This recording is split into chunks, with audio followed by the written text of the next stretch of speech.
Trevor Hall, and retired, part-time occupation at the moment, part-time employment, and we've been here in Warrandyte for about 25 years. Prior to that I grew up in Pascoe Vale. Baden Hall, apparently I'm his son, and project manager working for the Metropolitan Fire Brigade. What do you know about your dad's experience in, say, the Second World War? Yes. Yeah. Do you know how he came to be involved?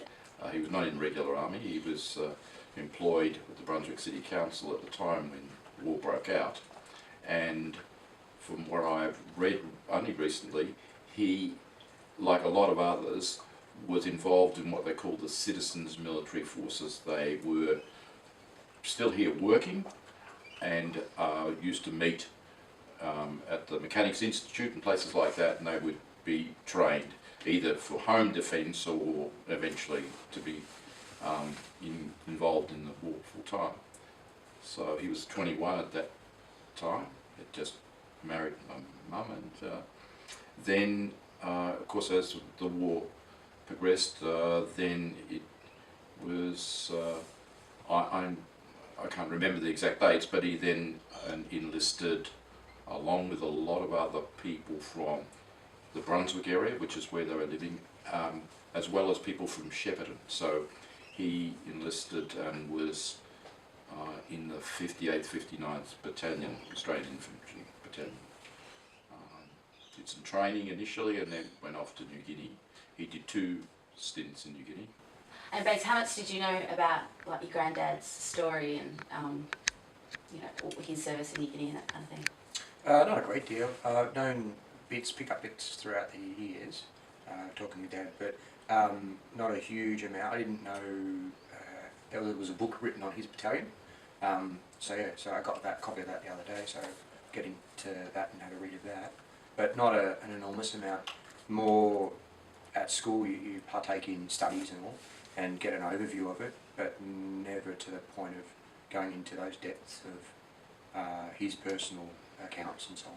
So I never got to meet him, but I've seen a lot of his stuff through the house where they lived in Pascoe Vale, and seen heaps of photos and lots of discussions, but never really known. I've known that he was a gardener and his occupation and all, and more about that than his war experience. Yeah.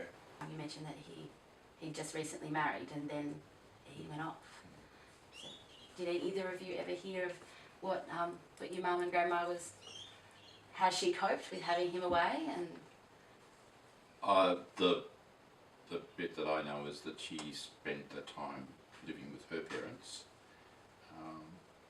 and was working, you know, like most women were at the time, to help support whatever was required. And my mother would have been involved in the clothing industry in some way. No, that's about all I know of what she did during that time, other than be very annoyed that there was 6 years of their life that they missed out on. Everything got put on hold for the war effort. I was the baby boomer.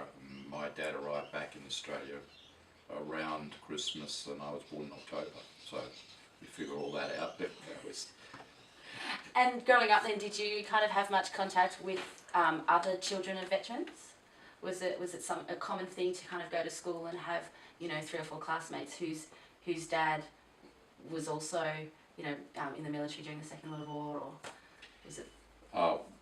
Yes, but never really the sort of thing that as a child at school you discussed. And then quite clearly when we had the Remembrance Day celebrations and that, there would be children who come to school with their father's medals and things like that. But you know, even into my secondary school, it was never something that we sort of discussed where your dad was and what he did.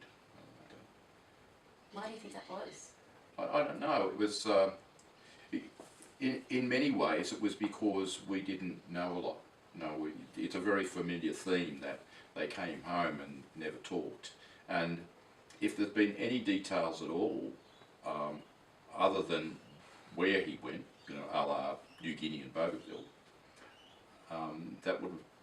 that's come from my mother. And after my dad passed away, mainly because I asked the questions. I guess there's a lot of details, and I probably don't want to know anyway.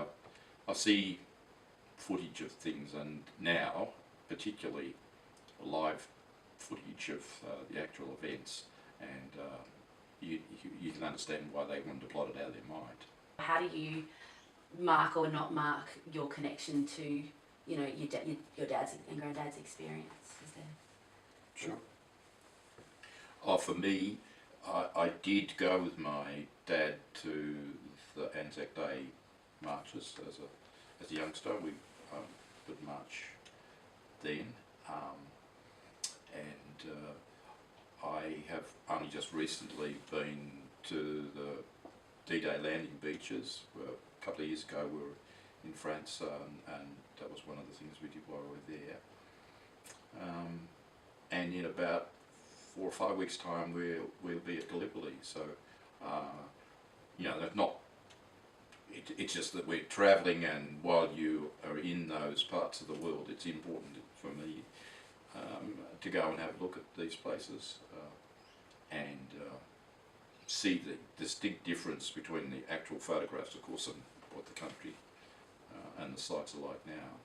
I think it gives us an opportunity to show our respect for those, you know, 16, 17-year-old people that were set off to do that sort of thing.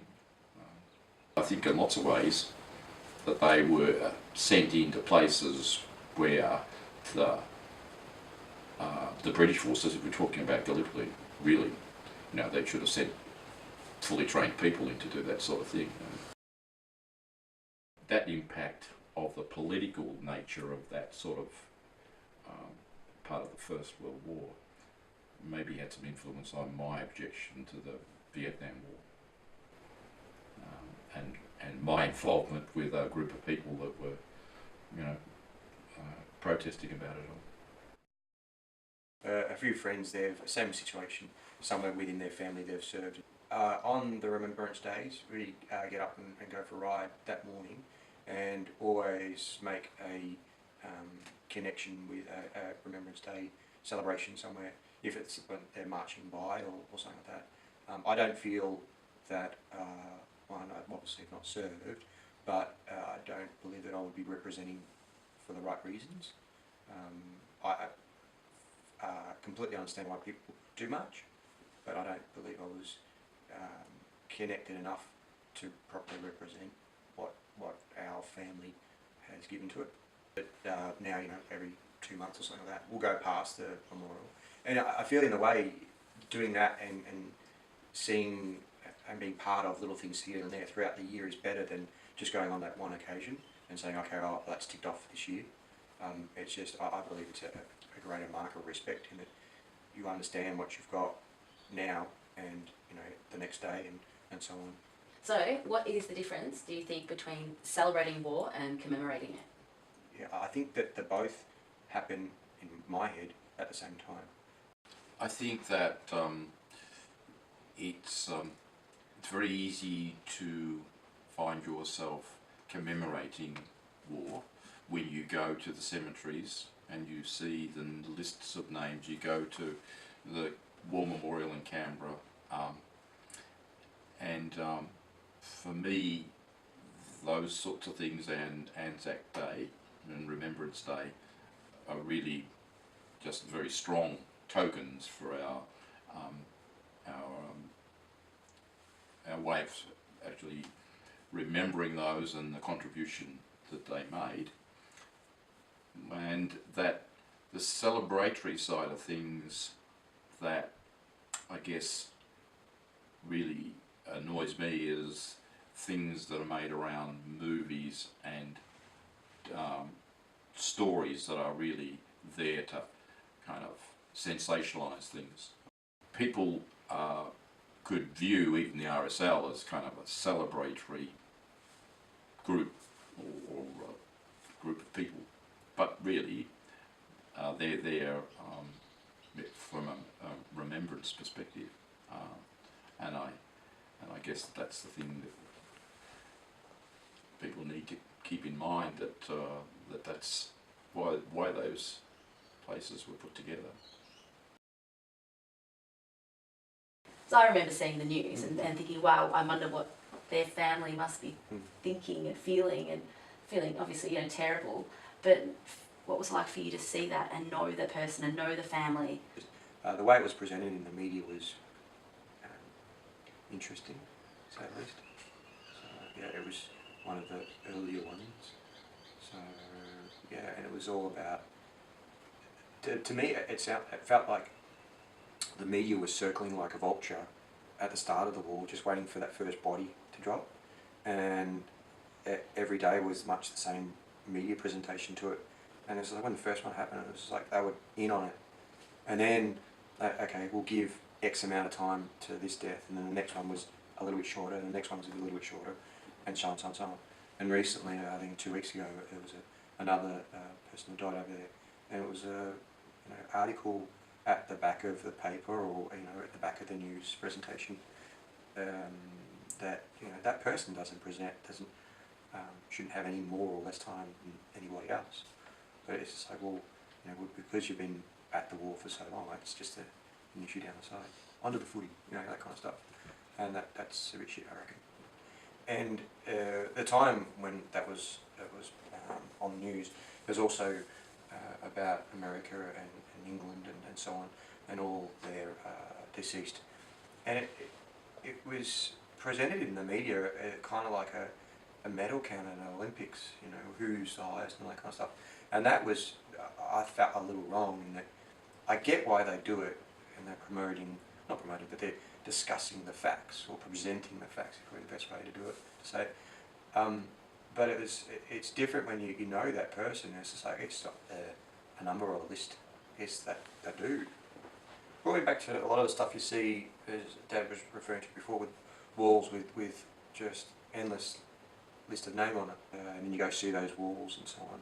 It's like for every name there's got to be at least 20, if not more, people that are affected. So, or know of that person. And when you stand on the sites and there's all the sticks up to the graves, that's an enormous amount of people if you times all that by 20.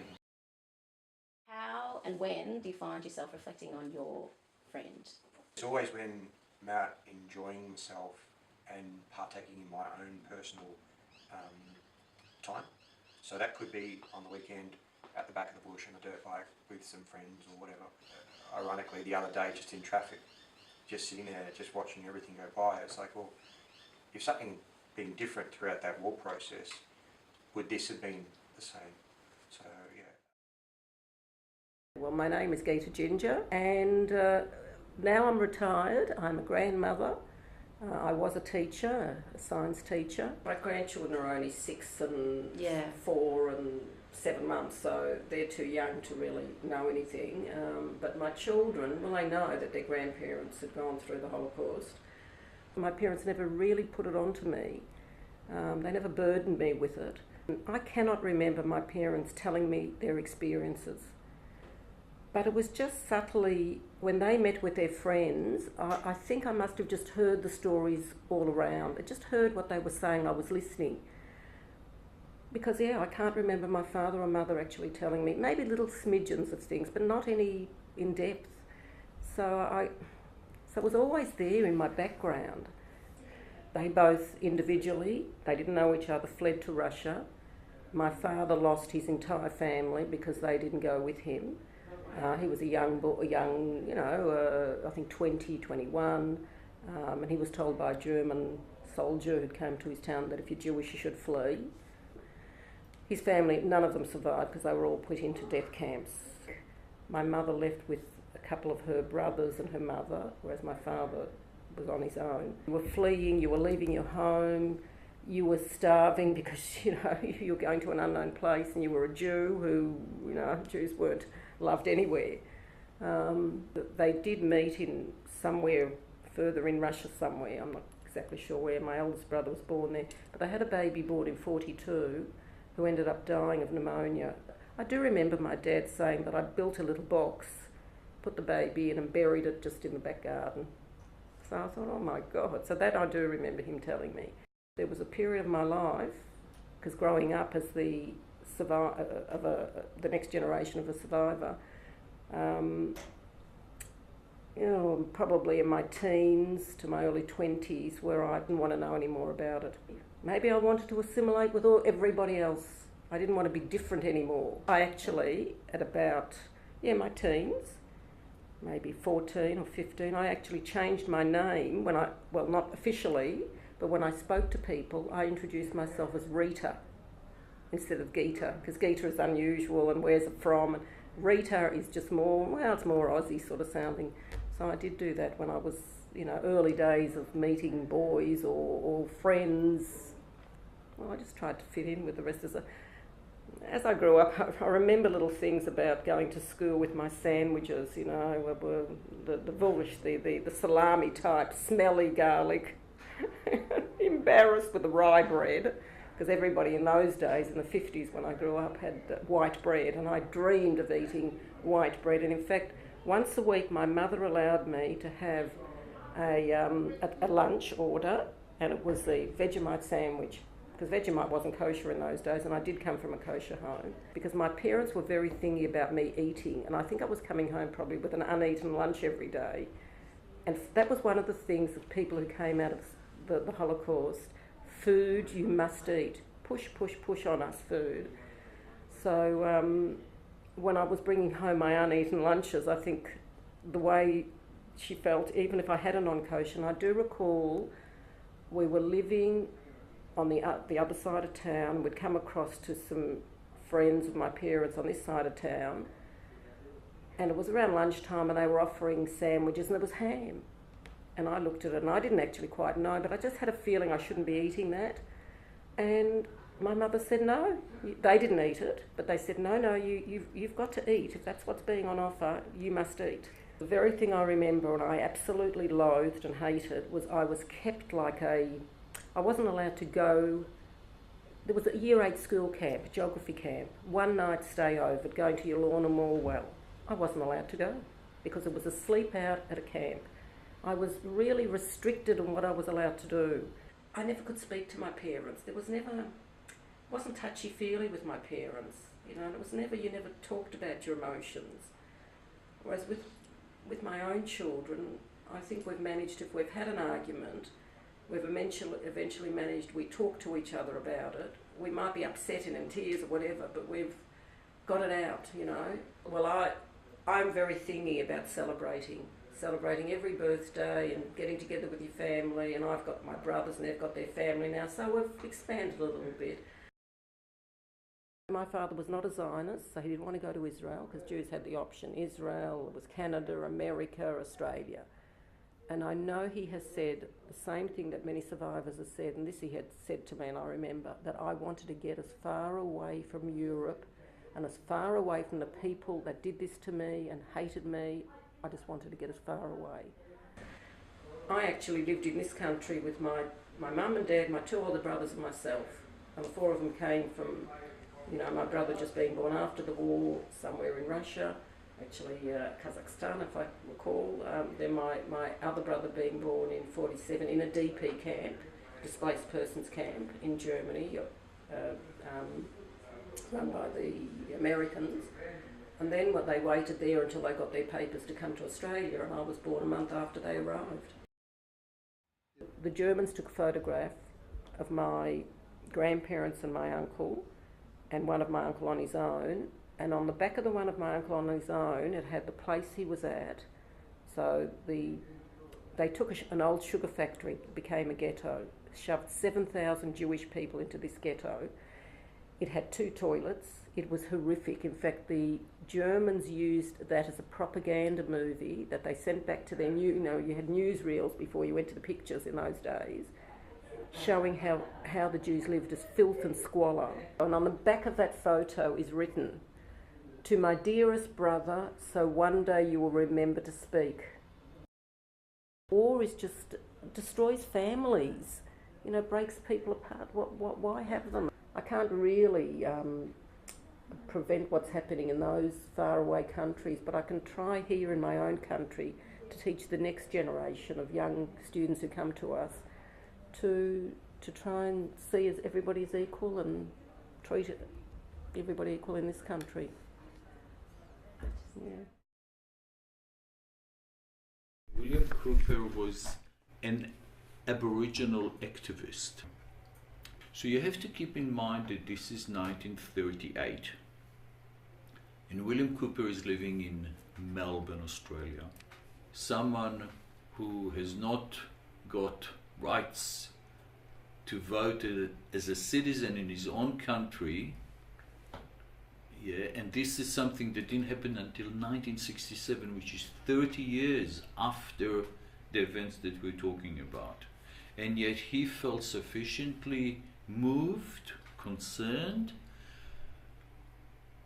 to say what's happening in Europe, which is so far away, is not right. So he and a group of Aboriginal people walked from his home, which I think was in Footscray at the time, and he wanted to present a petition to the German Consul General expressing concern about the treatment of Jews in Germany.